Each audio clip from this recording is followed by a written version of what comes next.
Oh, it's missing. See, this is what happens. This is what happens. Nah, don't okay, come here we blaming go. me. I got it. It's right here. You got ready? It? I got Go. it.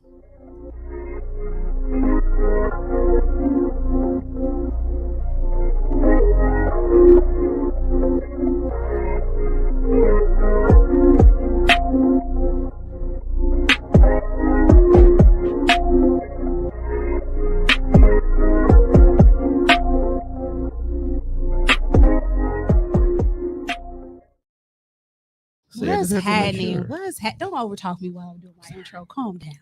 What's happening, everybody?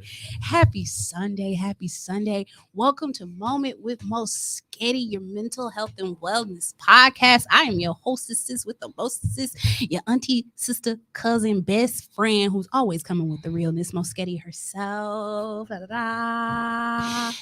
Where the clap at? You did something. I didn't do nothing but push the button like I'm supposed to push the button.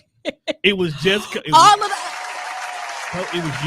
of the other buttons was working before I came on today. So as you can see, you can clearly see, I am not here by myself today. She's never here by herself. Okay. This is how this gonna go today. Yes, this is. All right.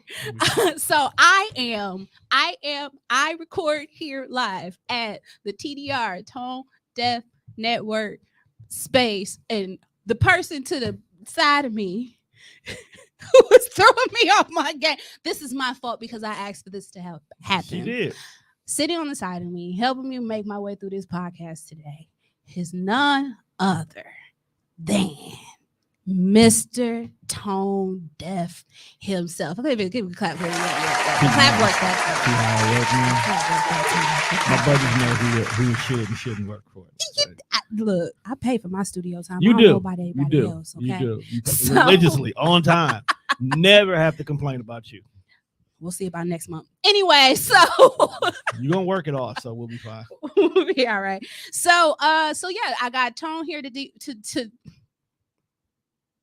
let's try that again. Nope, I got Tone here today with me to make our way through this podcast. We're gonna have a good time. We're gonna have a good time. We've already been having a good time. We actually stay having a good time, which is part of the reason why I asked Tone to be on the show with me today. So we're gonna be talking about success. Ooh. And my mama said send some money to MoeSghetti on Cash App so that I can pay for my studio time on time. Amen in Jesus' name.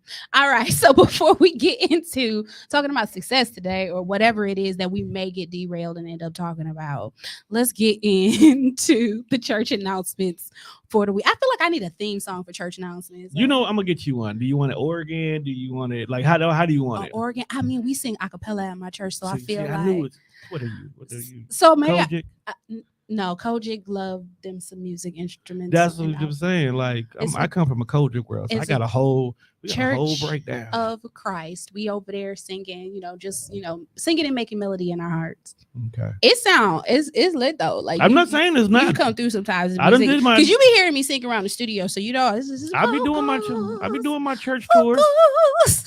But anyway, we're gonna do the church announcements before we get too derailed too far. What we announcing today? We're announcing what we've been announcing. So, but it's all coming up. It's all coming up like now. So this Saturday, August 5th, is Black Arts Fest, formerly known as Afro Fest, down at the Summerfest grounds. Yes. My choir, the choir I sang with, because it actually belongs to the person who was named after Anthony McGahee and Praise Motivated. Praise Motivated. Anthony's choir? Yeah, I'm at AMPM. Me and Anthony went to high school together. Did you? That is my boy. Anthony is gonna be on my show one of these weeks. He actually was supposed to be on this week, but he was out of town this week, and I'm supposed to be at a gig right now. So he was unavailable. We ain't gonna tell nobody. I mean, I think all 4 people who are watching right now know. He know. Hey, Vivian. She was actually on the show before. Anyways, no. Back to AMPM. See, getting me derailed.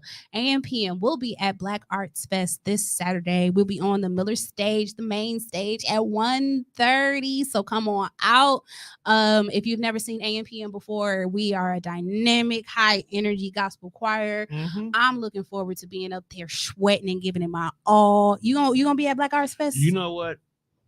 I will. You will. I will. Fantastic. Just You got to like come I- out and see Anthony. He misses It's you. not even about that. It's just I gotta support my black people. Period. Support black people. But now I got a reason to go to the main stage. I'm rooting for everybody black. Everybody black. Amen. You know that's on the T-shirt now, right? I would imagine it was on a t-shirt pretty You much can as soon pick as it that fell out of Issa's mouth. You can pick that up from Full Circle Television.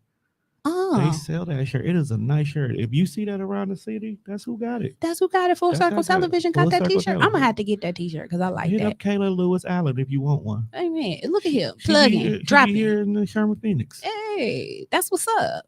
This is what I do. Connect. I do. I'm not gonna call you Mr. Tone Deaf. I'm gonna have to call you Mr. Connection because he know everybody and everything. I don't know everybody, but I know enough people who know enough people. That's everybody then. If you know enough people that know enough people, they say, 6 degrees is John, what's up? So I say hi to everybody who's on there. Who's on here? We My got- mama. Mama is here. Mom's faithfully. always here. MoeSghetti is always in the building, first and foremost. That's my biggest fan. That's Shouts what- out to her. MoeSghetti is what she's going to be known at from now on. I already called her MoeSghetti. At first she said she ain't like it, but then I was like, that's your name. No, It's there. it's there. Like it just flows so well. MoeSghetti, like you already You know don't what pick it your is. name. You don't pick your nickname. Your It's nickname given pick to you. you. It's ordained. So if it wasn't already, MoeSghetti, you already know what it is. But anyways, I'm gonna be at Black Arts Fest on the stage, giving it my all, giving praises unto God. Tone gonna be in the audience, rooting us on. We're gonna be supporting everybody black. I got some friends who gonna be delivering some Afro vibes around 3 o'clock. So I'm probably gonna be down there all day. There's actually quite a bit going on throughout the whole It's a day. lot. Not just the Miller stage, but other vendors and other stages throughout the day. So if you are in the city of Milwaukee or the surrounding areas, it'll be down on the Summerfest grounds. I believe they start at like noon until like 8 p.m. or something like that. So it's Something an like that. all day affair. So please come on out, support black things. This is our big black adventure for the summer. So let's do it up big. Mhm. All right. And then the other church announcement is actually coming from the desk of the Central Church of Christ, where I attend. We have Vacation Bible School coming up. I know I've been announcing that the last couple of weeks, but it is coming next week, Wednesday through Friday, August 9th through the 11th, 7 p.m. each night. You know how VBS goes. You come, you get a good lesson. The babies get a good time to fellowship with one another and learn about Jesus. We give them some snacks and we send them home.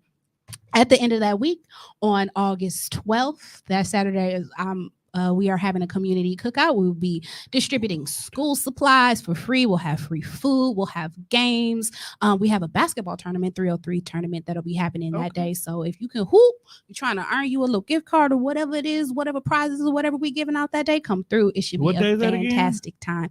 That is Saturday, August 12th at the Central Church of Christ, which is located 1830 West Monroe.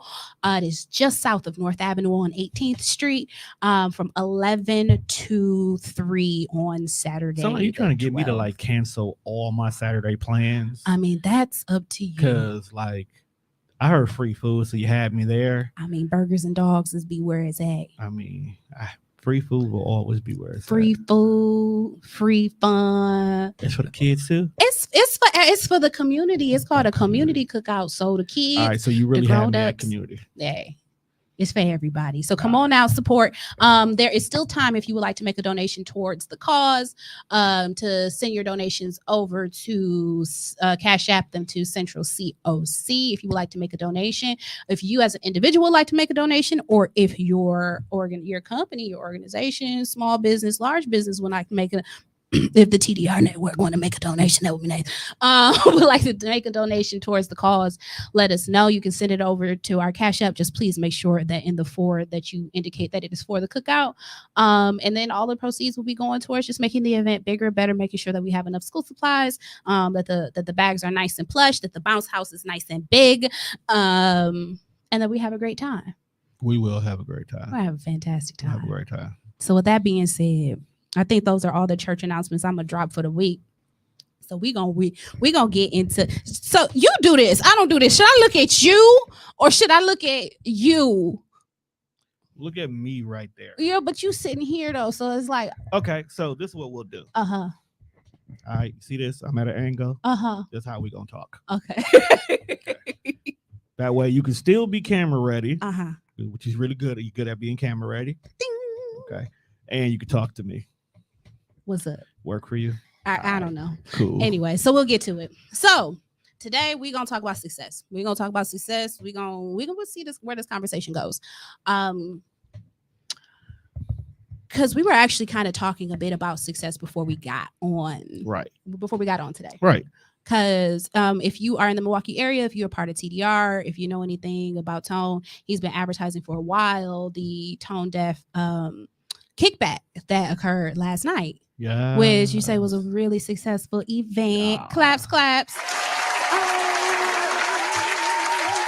There were food vendors and clothing vendors and people out here selling ice creams and hats and sunglasses and outfits and all types of. They was out here playing. They had a spades tournament, I think. Well, the spades tournament ended up not happening. Oh, but y'all had game night though. We still had a regular game night, which was actually really successful.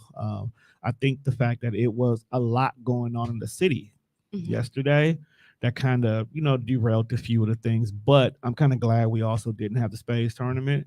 Because one, I think that would have had too much going on at one time, and I don't like too much going on. But it was enough going on. But it was enough that even the introverts could have had a good time. Shout out to the introverts who only talk to people when it's a reason to. And that's literally how a lot of our game nights became about. It's giving everybody a reason to talk to each other. Just giving introverts a safe space. Hey, we need it because otherwise we'll be at the house like. That's doing too much. Or we'll go to the bar, stay there for 5 minutes and go home.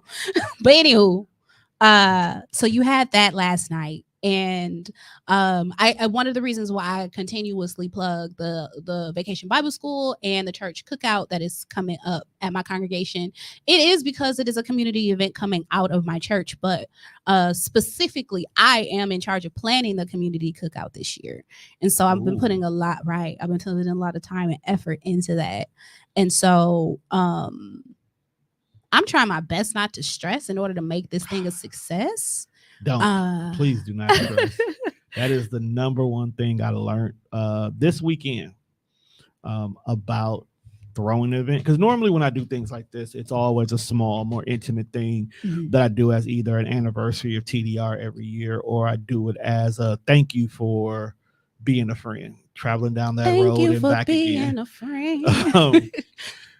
And this particular time around, I said, you know what? I want to thank everybody who's gotten me here, not just only the hosts who do a show every week or every other week with me, but people who's really been like supportive in regards to guests, Sherman Phoenix as a whole, the shops here, anybody. So I had opened it up, and that's where the vendor event came into play at to begin with, because I wanted to give everybody an opportunity to be able to, show people that they're out here doing things. The pandemic turned a lot of us into entrepreneurs, but a lot of us didn't get the proper teaching of what entrepreneurship is. So you have hustlers and you have actual entrepreneurs, and you got to figure out which one you are and how to, either adjust yourself to be a better hustler or to really go all in as being an entrepreneur. So what's the difference? There's a huge difference. A hustler is someone who goes out and they go ahead and make money to fix the problem right here and now. Okay. Bills are due this week and you about $1,200 short. We're going to figure out how we can get this $1,200 and how to keep getting the $1,200 quickly. But at the end of the day, a hustler is only doing it because they have to do it. An entrepreneur wants to take themselves out of the equation of ever working for somebody else again. They want their business to be sustainable, they want it to be self-growing, and they want it to be something they can leave for the next generation. So basically meaning that if we fix this problem right here, we're still building to not ever have this problem ever again, but we're also creating new problems because we're trying to grow ourselves even more. So the entrepreneurs have a better longevity mindset. They have a better longevity mindset. Hustlers are hardcore problem solvers. Now here, don't get it twisted. Now you do need to have a hustler mentality to be a successful entrepreneur, though. But you got to know when and where to separate the two. And that's one thing I ended up having to learn this particular weekend. Delegation definitely was a big learning curve for me. Normally, I would come out my pocket for everything. I would pay for everything. I would put money aside. I would buy the food. I would hire a chef. I would pay for the event spaces and all kinds of stuff. So an event that should have just been maybe about 15, 20 people who we could have ordered pizzas and been good Mhm. was a really, really more, bigger thing. So Mhm. this particular weekend, I learned to be smarter, not harder. And this is where the part of success really came into play at was one, I didn't stress over nothing. I had other people handling different responsibilities. So by hiring vendors, believe it or not, the vendors create the foot traffic for me. You know, Yeah. like I can promote all day, every day. But if you got 10 people who are coming, who are all promoting Right. too. But if I got 12 people that are coming here, and now these 12 people, you have 7 or 8 people specifically coming because they rock with you. Well, that's 7 or 8 people that the other 11 people never met before in their life. Mhm. So now you might be coming in here to buy a t-shirt because this person makes a t-shirt that you like, but now here's someone who makes jewelry. Here's someone who sells shoes. Here's sunglasses. Here's some dope ice cream outside. Now you may have came in to pay $30 for a t-shirt and you just spent $120 and your whole evening is set. Yeah. You know what I'm saying? Yeah. So now these 7 or 8 people start to grow. Mhm. So for every 10 people that come in the door, for each 12 vendors, 120 people just showed up.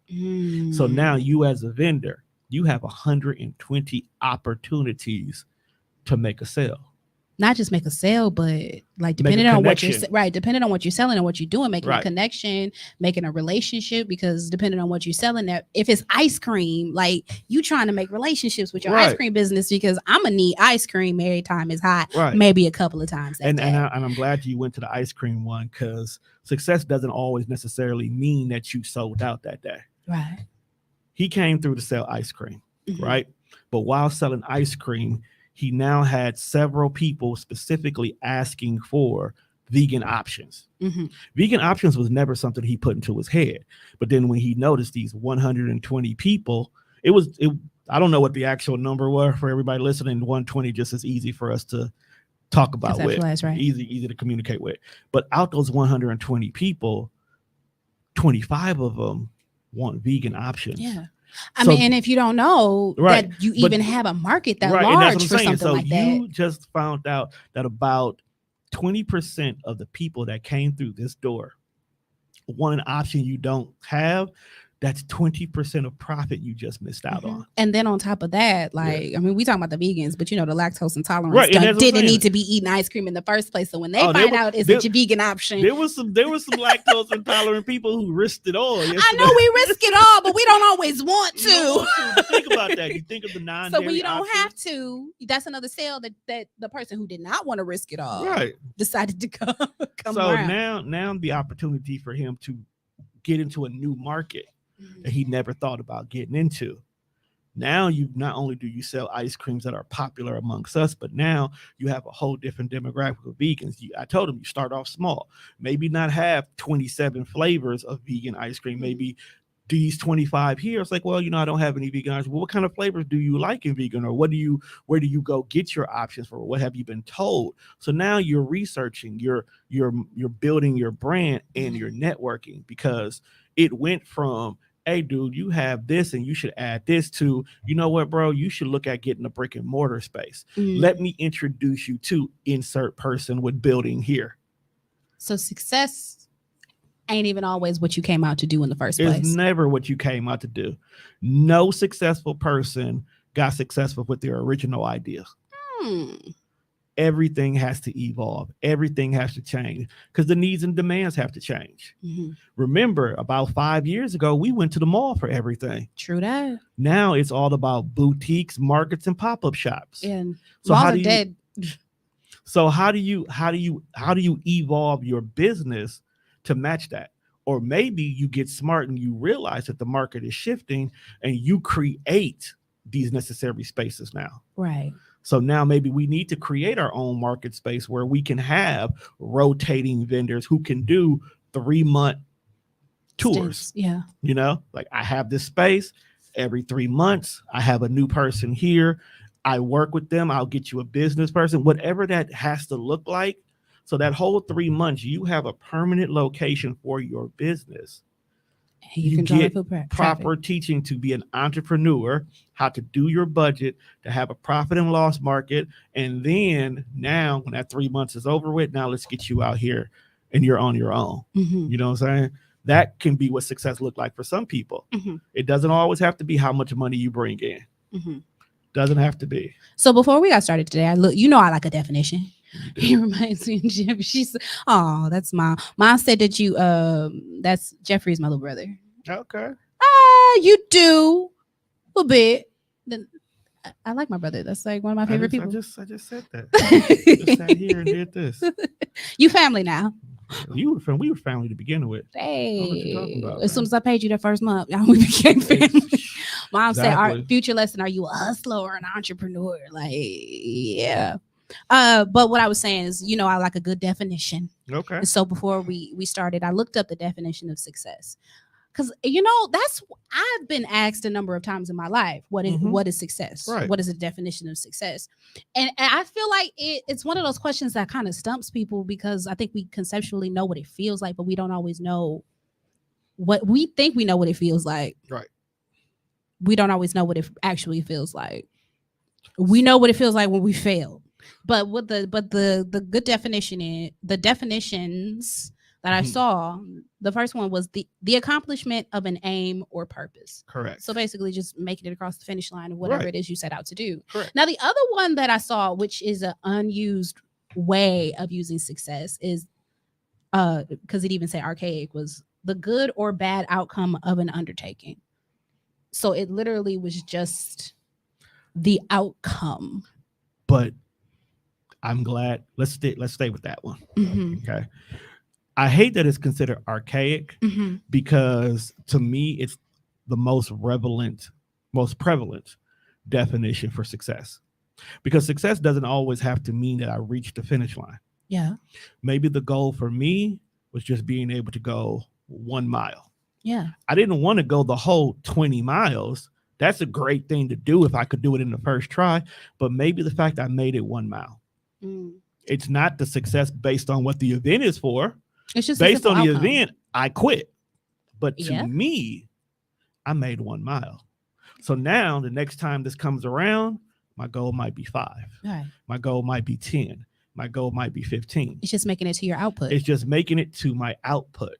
And sometimes that's what we need to learn as people, that the goal doesn't always have to be profitable. Mm. Sometimes the goal is just to be better than you were before. Mm. I'll use the game night as a prime example. Yeah.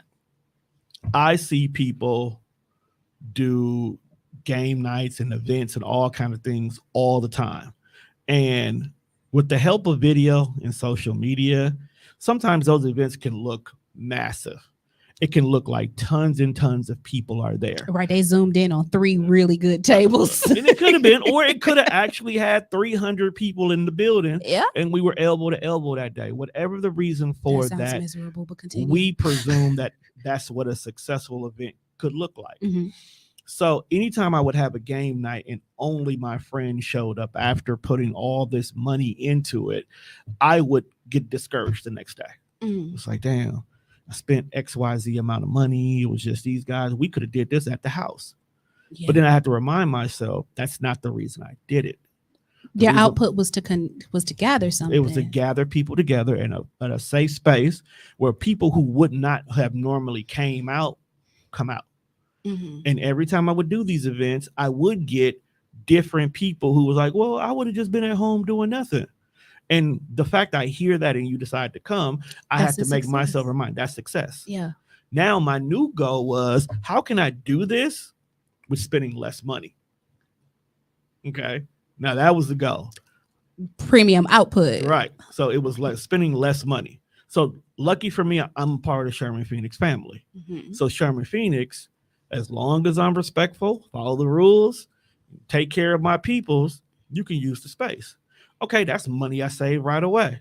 No venue. I had to go pay for no venue. Success. Cool. We got a spot. We got a spot for free. Right. Success. That low made it successful. You know what I'm saying? And I'm bringing people in who first phrase is, I've never been to Sherman Phoenix before. Mm-hmm. So now there's visibility. Mm-hmm. So success. Now, so now you're here. So now you're here. You see the building, and it's like, dang, Well, this store over here has this, and this store over here has this. I got to come back when they're open.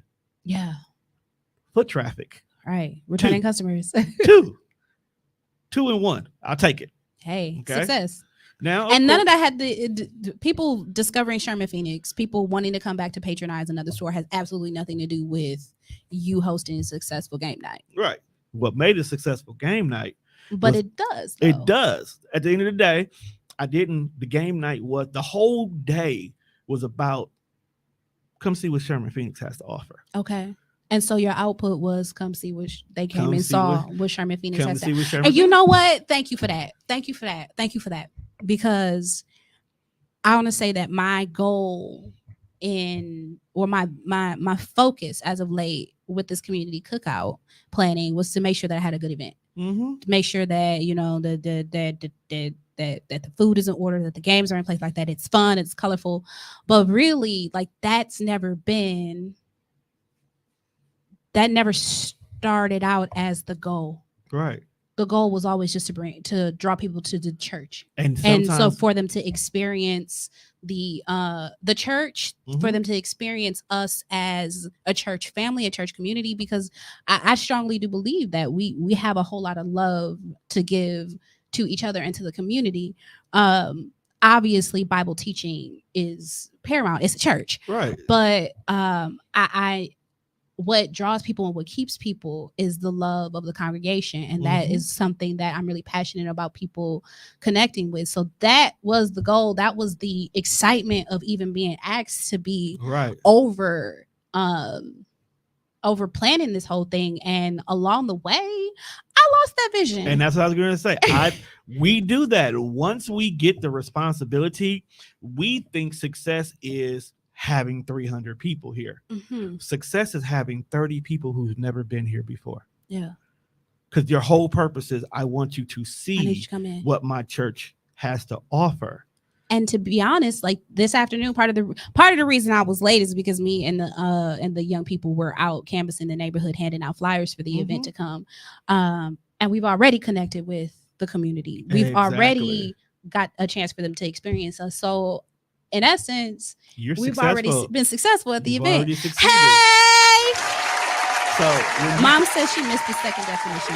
The second definition was the good or bad outcome of an undertaking. So basically, just the output, the results of whatever it is that you're attempting, good or bad. Now, I want to go ahead and focus on one part that they added there, which is the bad.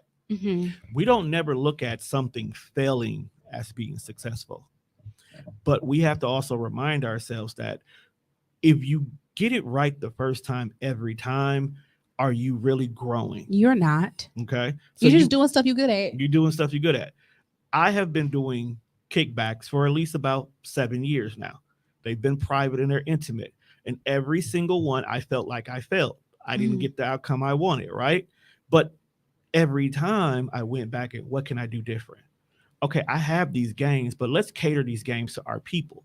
Maybe if we play more Black games, okay, or more games that we as Black people would automatically get to, we'll have a little bit more fun. So I changed my trivias to be more of an urban trivia game. Okay. I changed my questions about living single instead of Friends. Nice. Exactly. Well, you'd be surprised who watch Friends. Plenty of people.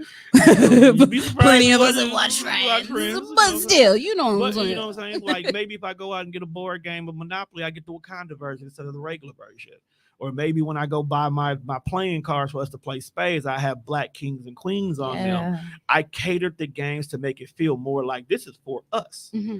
I have Would You Rather, but I make it more of a hood situation. Things that we actually have to question and deal with. Can we just record an episode of Hood Would You Rather? We have it. When you down, we can play it. Oh, let's go. You're going to have to grab some other people on your network. And we're going to have a round table. We're going to have a round table. That sounds like. Matter of fact, I bring you on the Death Fresh show. We do that all the time. I feel like my mama can't watch the episode, but it's okay. Every episode ain't for mama. But if she show up, that's on her. That's on her. But she gonna have a good time and a good laugh, just like we are while we playing. So we cater. I learned to cater the games more to us, mm-hmm. And then I learned to start bringing in new games. Let's introduce you to the same thing. It's great that you could play spades with your friends or you could play dominoes with your friends. I'm gonna make sure those are available because that's some people's comfort zone. But let's try something new. Let's play culture tag. Let's play Mm. charades where you only have the if you know, you know, and you got to figure out what that means. You know what I'm saying? There's a lot of times we use acronyms online and we're sitting here like, and then there's sometimes where it'll be a super long acronym and we know exactly Exactly what that what it means. means. That's fun when you figure those things out. It's fun trying to get those people who don't know how to figure those out. And it's us. And it's us. It's things we know. So I changed it up. I evolved from the bad experiences Mhm. that I had and I turned them into something unique. So now when you go to a TDR kickback, you're not going to play the same games that you play at your friend's house. It's going to be different. It's gonna be different. The vibe is going to be We're gonna have a different. reason to We go gonna have to we come gonna over to it was like TDR. it's like, oh snap, I want to know what games Tone got this time around. Because I Mm. bring new games every single time. I break out new things. I got aux cord battles. So what made you? That sound fun, but what made you? Do it. Well, yeah, what made you do it in the first place? I had a question that says why be ambitious? Like why even set out to be successful at Why be anything? ambitious? Why Ooh, I love that. be ambitious? I'm gonna save that. That's gonna be an episode. Ooh, Why be ambitious? why be ambitious? Why be ambitious? I already know why I'm ambitious. Kind of, I- sometimes, a little bit, some of it. I am ambitious because I refuse to be stagnant. Mm. Okay. It is great to do everything that everybody else does, but it's so much better when you do it differently. Hmm. It's so much more unique. It's so much more of who you are as a person. I am not the same Antonio that another person named Antonio is. You can clone Tyrone all you want, but you can't clone me. Okay, I'm gonna be different, and I like to look at things from a different perspective. Even when I have arguments with people, I even stop mid argument and I look at things from their perspective. So sometimes we have to look at what our people need. Okay. Okay. And when you look at what our people need, sometimes somebody has to be the one to give it to them. Okay. I can't, everybody can't go out here and be outside and feel safe. So we got to create that space. I tell you that every time here in TDR. TDR is a safe space, right? Yeah. So I got to prove it to you. True. I can't tell you that we're a safe space and then you come here in and, and the minute you say something is used against you. No, I got to make sure to prove that it's a safe space, but I got to show it publicly as well that TDR is a safe space. okay. So I'll give you events and avenues and game nights and book bag drives and double Dutch contests and stuff like that because I want you to feel like, well, if the word TDR or tone deaf radio is on it, I can bring the kids. I'm coming. There was a kid at the game night. We had a kid at the game night. Get it again. The parents wanted to get out the house, and they brought the kid. and they couldn't find a babysitter. They brought the kids. I don't recommend that for most of our events. I definitely try to slap an 18 and older on there for those ones I don't recommend. But sometimes that's what you got to do. You let me know. Say, hey man, I ain't got a babysitter. Bring the kid. I have something set aside. Keep the kids at a time. Just let you know the music is kind of it's not gonna be kid friendly. It's not gonna be kid friendly, and bring your own sippy cup. But Yeah. other than that, kid, come right on in. Then you make it a success as you You can. can still make it successful for them. And they came out, they had a good time. Dad got up there and did the MC Hammer dance. I was not expecting that. Did not have my camera ready for it. And mom and dad and the kid went home and they enjoyed Had a good themselves. time. You know what? You said you wasn't expecting that. And that just made me think about just in the vein of not stressing about the success of a thing. There's going to be a million things that go wrong and not the way that you want them to go. But then there's going to be some random stuff that Mhm. will go just right that you could have never planned for. Like there's just some successes in an event that you would have never been able to. If you tried to set it up, it wouldn't have went well. If you tried to get that, if you would have said, let's do an MC Hammer dance competition, it could have worked. It may have made. It may have. It may not have. I'm glad you said the. I used to stress all the time. So the fact that this one, because I delegated a lot of stuff out, it took a lot of stress off of me, Mhm. and it let me sit back and look at it, enjoy my flowers while they were growing. The space tournament was the big thing that I had planned. Even though it was a last minute thing, it was definitely something that I put out there for the world. And a lot of people say, yeah, man, I'm down to do it. I want to come through. Whole 9 years. I even had a few people that came in specifically for that, who then eventually stuck around and, played the other games and whatnot. Cause they was like, well, I'm here and it looked like a good time. I'm going to have, I didn't expect that to fail. I'd be so scared of putting something out and then it just like and you can't flop. You can't or don't happen. And that used to be the biggest fear of flying for me. The biggest fear of flying for me was putting something out there and it failed. But you have to change your mind state of what does failure look like? Did you want the 300 people, or are you going to enjoy these 30 that came and you made their night? I get afraid of putting it out there and not being able to make a thing happen and then having to answer for that. And you know what? And that having to answer for that, or the idea of having to answer for that, is like. And you know what I learned? It turns my stomach. And I get that. And we have fears of accountability. Mm-hmm. We have fears of accountability, and that's what that is. That is the fear of being accountable for whatever happened. If it went great, we are glad to jump out there and take credibility for the success of it. For sure. Okay, we are glad. Like, yes, I created that. That's especially me. if I put a lot of effort into it. But those times when it don't fail, you got to learn how to be accountable for the failures too. If the event yesterday did not go the way I planned on it going, I would have gladly say, you know what, my event didn't do good yesterday. I got to take it back to the drawing board. I got to tweak some things. There was some good, there was some bad. I'm gonna make it happen. My biggest event, I had bad. I had some bad moments at the event, but all I said was, these people had a great experience.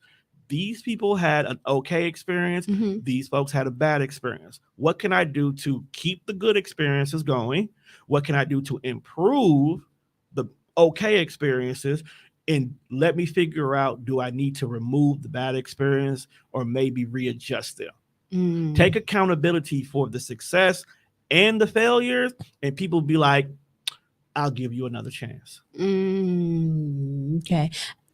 Because it feels like the failure of a thing is a indictment on the character of the person and not the event itself. Right. As the event planner, especially if you're putting forth a whole lot. Honestly, I can't even say just because you're putting forth a whole lot of effort. Sometimes it feels like an indictment on your character when you haven't been able to put forth, or you didn't put forth the effort and the energy. I feel like then own that. Go out there and they'll be like, oh man, we went to the TDR event and it sucked, man. They didn't have this together, they had nothing together. It's like, you know what? I want to apologize for those who came out to support me. I wasn't in the right headspace, but I did not want to not do the event. Now I look back on it, I should have postponed it. I should have canceled it because I didn't give it 100%. And that was not fair to y'all. Yeah. So this is what I'll do.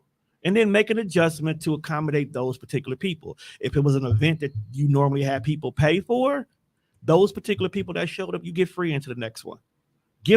Allow them to feel like you cared, and make sure to let them know, like, look, this is what a 100% version of me looks like. If you still say it suck after that, I get it. Oh my gosh, telling me that the 100% version of me sucks, that I want to leave now. Not everybody's gonna love the 100% version of you. Yeah, that's true. It has nothing to do with you at all. I say that, but I know that I don't care. My anxiety cares tremendously. I don't. People who say they don't care really do care. They just don't want you to know that it bothers them. It's because you want to know why? If you really didn't care, you would never give it the energy. True. Well, I say I don't care because there's a piece of me I feel like always has to not care. Because there will be a population of people who will never be satisfied. Exactly. Or they were never going to like what I put together, no matter how perfect it was. It wasn't going to be their cup of tea, or they're certainly individual, so they were never going to enjoy it because they don't enjoy life. So there is a genuine piece of me that do not care. And I forget that she exists though, because the rest of me be trying to care so much that like the hey, you don't actually care Sometimes about that forgets to show up. And I tell people, whenever you're doing an event or you're planning anything, sometimes you have to stop and just not do anything. You have to allow your mental to actually have a conversation with itself so you can finalize things. Throughout this whole entire event that's planned, you could periodically see me sitting in the other studio over there playing the game. Mm-hmm. The reason I do that is because playing the game helps me completely forget everything that I'm supposed to be responsible for. I don't care about work. I don't care about the kids. I don't care about the life. I don't care about recording. I don't care about none of this. For this brief moment, is focusing on me. And while I've been there, my cells start to have a conversation. It's like, hey, bro, did you make sure you took care of this right here? It's like, man, I don't know if I want to order this. Well, my normal caterer, she gonna be out of town, and I think she mad at me right now anyway. So I gotta figure out something with these food. Like, man, don't even worry about the food. The food, we'll get the food when we get the food, bro. And you know what ended up happening? Driving on my way to my mom's house, I rolled past the food truck. Myself was like, hey, bro, get the number on that food truck. Then when I got the number on that food truck, I was like, okay, I got the number for this food truck. I'm gonna reach out to them, but hold on, what is this? Let me find out more about this food truck. So I make a post online. Hey, who got a food truck? Whoosh, 50 food trucks popped up on my thing. Like, oh, snap. I got food trucks. I got the food option came into place. I didn't have to do nothing. So I didn't have to worry about the people complaining about, well, I don't like this food. Or why do we have this? Or dang, Tom, why is chicken like this? Or why is like that? I didn't have to worry about the dry chicken complaint, which I've never had the dry chicken complaint. But if you've ever been to a catered event by a business, they got the dry chicken. I didn't have to worry about notoriously dry. I don't have to worry about the dry chicken because why? I'm not the one making your chicken. You chose to walk up to that truck. You had a whole list of food you could choose from, and you went chose for the dry chicken. So that's not on me. I'm not stressed. I don't have to worry about that. What about music? Who you gonna get as a DJ? I don't have to worry about the DJ cost. You want to know why? I pay $9.99 to Spotify. I have so much audio equipment down here. Take a couple of things upstairs, plug up a speaker, turn on my Spotify, rock out. Party. Rock out. I don't need keeping it simple. Keep it simple. Keep it simple. And that is a thing that I have learned through this adventure. Sometimes success don't have to be complicated. Like sometimes something is completely perfectly successful and fun and fine by keeping it basic. So basic. Simplicity goes a long way. When I first initially started the visual side of TDR, I used to have so much stuff going on the screen. I used to have people's social medias all over the screen. I used to have different cool things. I used to have logos all over the place. I used to make it be that the comments would show up on the screen simultaneously as the video itself was going on. It was a lot going on the screen. And I'm thinking, I'm giving you an experience that nobody else has. But then over time, I start taking stuff away and removing things. And next thing you know, it's just having the name of the show. And in her case, a photo of this beautiful young lady. Now people can automatically recognize whose show it is. Whether you go on my page right now and you click it, it's like, oh, Moe's on, cool. Yeah. That's all they needed to know. True. They didn't need all the extra stuff because they already know the social medias, because guess where you're at when you're watching it? You're on social. You're already on the social media. Yeah. Yeah. I don't want to put all the information on the screen because I want you to click on the video and listen to it. Yeah. Yeah, keep it simple. Keep it simple. And then I started incorporating that into when I do stuff. The vendors event was very simple. So do you think like we sometimes feel like success isn't earned if it comes too simple? Like if it's just that simple? Yes. Like I didn't work for it because it was too simple. Us as Black people feel like if there's no struggle behind it, it's not real. Yeah. Because that's been the narrative. If there's no struggle behind it, it's not real because we got everything handed to us.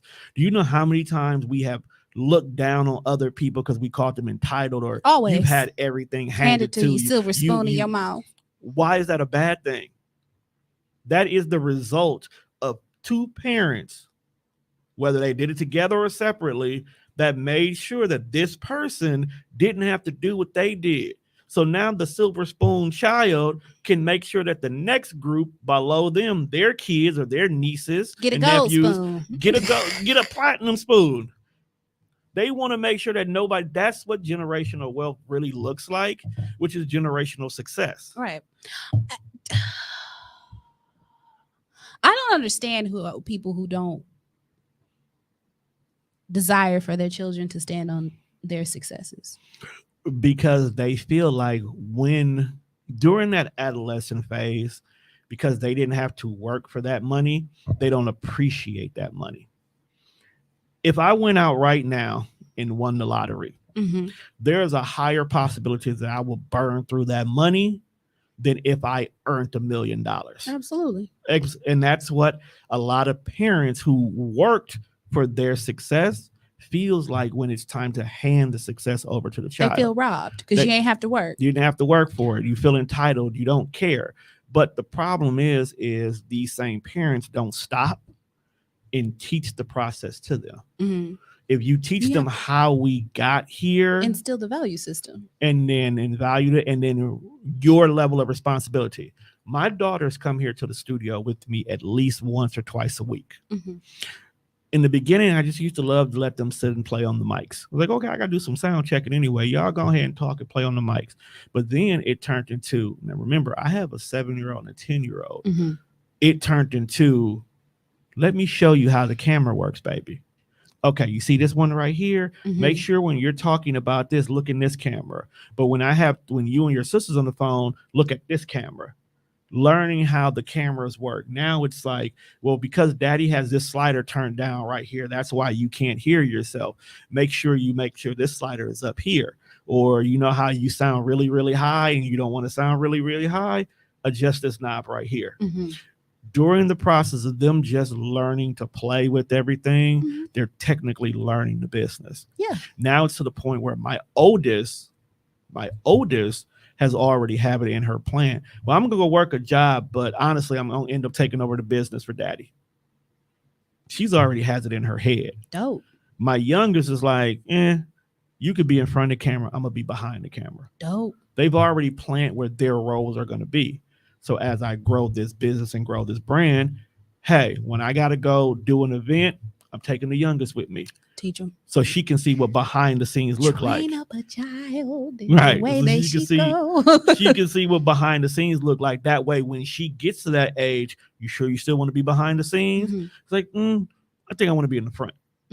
Or, daddy, I know you got this business, but I think I want to go do this here. Okay, you can go do this here, but here's just what I need you to do. I need you to add a couple of business management classes to your courses as well, too. Yeah. Because daddy can only do so much for so long. So you may need to step in and help daddy's mental as it starts to fade away a little bit. So it's like, okay, daddy, I'm going to add these to my courses. I'm already going to make you take business courses anyway, because we as Black people got to learn money management. Now, you can't be successful if you don't know how to manage your money. Lord. That's the biggest thing we got to talk about here. Not today, but just in general. In general. I'm like, I don't know. We got time today. We're going to be on here for general. another hour talking about that one. Right. We about to get close. I talked enough already. We already 48 minutes in. You're all right. That's good. We roll. You got another show. You got to go. We're at 5, but we good. We good. But, and then with my oldest, she's so outgoing. She's me. Like, when I come into a room, if I'm not having a bad day, nobody's going to have a bad day. Okay? We gonna all have fun. Every time me and you get together, we be in here chit-chat. We be having fun. Chopping it up, having a great time. Sometimes y'all late because we talking. I don't be late on my show. Sometimes we be When late. do I be late on my show? Sometimes. This is the first time I've been late on my show since being here. And it's because I was out doing the Lord's work, canvassing, making sure that I have a successful event. No, we was late because I was trying to recover from yesterday. I was trying to have you save face, but if you want to tell the truth, then tell the truth. Accountability. Didn't we just talk about that? I was trying to take accountability for my part. Accountability of the failures of us starting 30 minutes late. You know what? You see what I'm saying? I took account. It was my fault. And then I asked you to be on my show at the very last minute. Exactly. So we had to set that up. We had to set that up. Accountability. But anywho. But back to the questions here, because my babies, they good. Yeah. We're gonna be successful in the long run. So what is the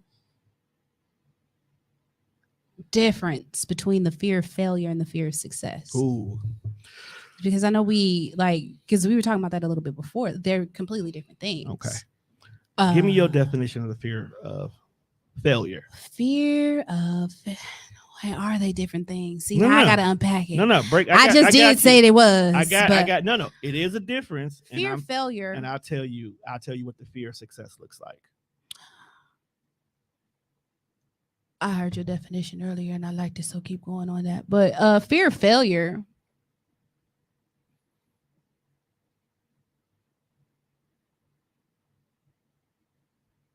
It's the concern that it ain't gonna come out right. Okay. It's the concern that you're not good enough. I think it's a sounds like a self-esteem issue, kind of. It can arrest you from even trying in the first place. Okay. Or it can be the driving force that makes you unhealthily grind. Okay.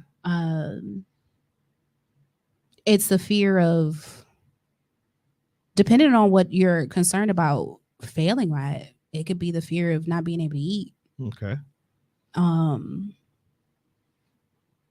It could be the fear of embarrassment. Okay. It could be the fear of disappointment. Okay. Just really the concern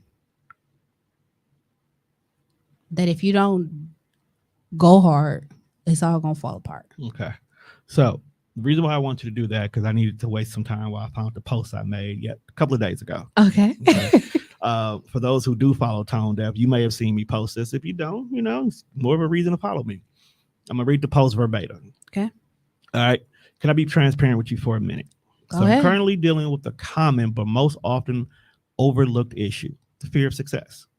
While many people understand the fear of failure, very few recognize the fear of success, which can be just as crippling. Okay. The fear of success is the fear of the unknown and the possibilities of new responsibilities and challenges that success may bring. It's also rooted in the fear of losing what you already have and the possibility of being judged by others. Okay. Often enough, while experiencing the fear of success, I found myself self-sabotaging and avoiding taking risks that could potentially lead to success. He over here talking about me, y'all. Which often and unconsciously leads I'm telling my mama she watching. Which often and unconsciously leads to creating obstacles that prevent you from achieving your goals. So even though we are doing stuff, we're finding reasons to not keep doing it because we really are scared. It is important to recognize the fear of success and working towards overcoming. Talking to someone you trust professionally, and more importantly, reframe your mindset towards what success looks like. Okay. Remember that success comes with growth and new opportunities, and that's always okay to take risks and step outside your comfort zone. Okay. This is why when you read number 2 for success, I honed in on that one because the fact that there are bad and good outcomes and we don't want to acknowledge whenever something is bad, we tend to self-sabotage ourselves a lot. So even though the fear of failure is major, and a lot of us are now starting to realize it's naturally going to happen, we need to acknowledge that being successful sometimes can be scary as hell. There's a lot of people who are destined for greatness that we was like, bro, how'd you end up here? Like you 4.0 GPA, so much you potential, you had all these potentials, and here you are, you chose to just stay here and work at the Piggly Wiggly. And it's like, because they're scared of handling the responsibility of success. You know what I'm saying? Because I think it, especially as a person with like all that potential or whatever. Yeah, I've had my successes in life. Like, I know that if I really try hard at stuff, I ain't gonna just fail. And also with my relationship with what failure even means is, you talk about you too, Mom. What failure even means, like if you learn how to find the growth opportunities through your failure experiences, then you kind of start to eradicate some of that fear of failure, because at the end of a failure, you already know that there's something to learn. Like you can alchemize that energy. I think that that's an easier concept to accept, because we gonna fail at something. Like everybody done fell off their bike. Right. But Well, it's easier to learn to ride a bike and get over falling off your bike than it is to attempt a marathon on that same bike. okay, let's stick with the bike. You have the fear of failure of getting on that bike and that fear of falling over and skinning your knee, right? Mm-hmm. But then there's the fear of learning how to ride your bike, and now it's time for you to go down the hill. Mm-hmm. That speed that you're not used to controlling, that possibly now going dirt bike where you're going to now ride into an area where you don't know what's on the ground and it can make a big difference. That fear of riding for a mile and you get a flat tire. Mm-hmm. All of these things are levels of success because you've gone way beyond what riding from the alley and back as a little kid to now you can travel countrysides. But that's all that unknown that you was talking about. All that unknown. So a lot of but us, it feels like a failure once you get out into the unknown and it falls apart. There's a Bible story. We walking on water and we start to sink. And everybody is like, bro, what you get out the boat for? And I'm like, bro, you got out the boat to walk on water. But taking consideration, when he first walked on water, he trusted the Right. man who told him to it. Right. And it wasn't until he lost trust to that person that he fell in the water. But he stepped out on the water in the first place. But he stepped out on what? And that's wild. Stepped out on faith. And what is the thing that most of us say when it's time to pull the trigger to be an entrepreneur? Got to have faith. And that's what happens when you don't fail. I mean, when you don't succeed, you lost the faith of it. So if I got faith, what am I afraid of? You're afraid of being the greatness that's already destined for you to be. You're afraid of the trials and tribulations that you have to go through. You're afraid that you may not be as strong as the Lord told you that you are. Lord Jesus. That is what it is. But I ain't even supposed to be strong. I'm supposed to put my strength, my faith and my strength in the Lord. The Lord is only going to carry you so far. He going to carry me all the way. What you mean? Taking consideration, when he's walking down that sand, there was 2 footprints and then there was 1. Uh-huh. So there was a point in time where he was walking with you. He wasn't carrying you. That's how that story goes, though, is that when we saw the 1 set of footprints he was carrying. He was carrying us. We thought he left us. He didn't leave us. He was carrying you. He ain't going to carry you all the time. You got to do some of the work yourself. Got walk. Just like I told everybody at the kickback, I'll provide everything else, but you got to buy your own food. I'll be there, but you got to walk a little bit. You got to walk a little bit. Okay. Let's go ahead and wrap it It's up. some like, I feel like it's like streaks in my sand though, because Lord be like, I'll take your hand and drag you along this sand. Fine, if that's how we gotta go. I ain't attacking you, mama. Mama, leave me alone. We just on the same page. Look, it is what it is. You know, I mean, there's a million reasons to be afraid, but there's also there's one reason to be. Hello, that's my soprano sister. I hope everything is going well down in where Joliet. Where AM PM, AM PM is singing in Joliet this afternoon. So I hope everything is well. But yeah, but there's really one reason to pursue forward, and that's just the faith that something gonna shake, even if it's not exactly what you anticipated. Right. That you won't be a failure because we know what to do with failure. We know to alchemize failure into knowledge. And we know how to use successes and failures as a learning grounds for everything that we have coming next. I like what Mama said, and I like how she said it. Do the possible, and he'll do the impossible. Boom. Amen. And I think that's I hate to say this because I'm a person who tries to do everything on my own, but some of my most successful friends and the ones I lean on the most with my business journey are the ones that are deeply rooted in their spiritual and religious beliefs. Mm-hmm. And a lot of times I have to go to them to remind me of just that. Do the possible and he'll do the impossible. Do what you can. The rest is going to either work its way out or remove itself out. It's going to be one or the other. It really will. Yeah.